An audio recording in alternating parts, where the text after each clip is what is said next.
अगर बारान मर गया तो ये सोचना भी नहीं चाहता कि फिर क्या होगा। आप क्या नहीं सोचना चाहते बाबा?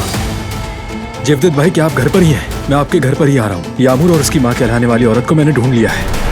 उसकी हालत कैसी है? बदकिस्मती से खून बहुत बह चुका है, हमें फौरन ऑपरेशन करना होगा। बहुत ज्यादा खून की जरूरत है। दिलान, उसे गोली लगी है। क्या? खून की जरूरत है। आप दोनों का ब्लड ग्रुप एक ही है। दिलान, मेरी बहन।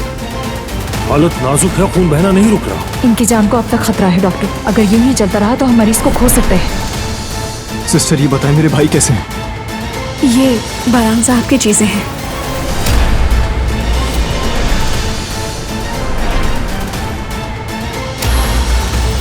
मुझे छोड़कर नहीं जा सकते।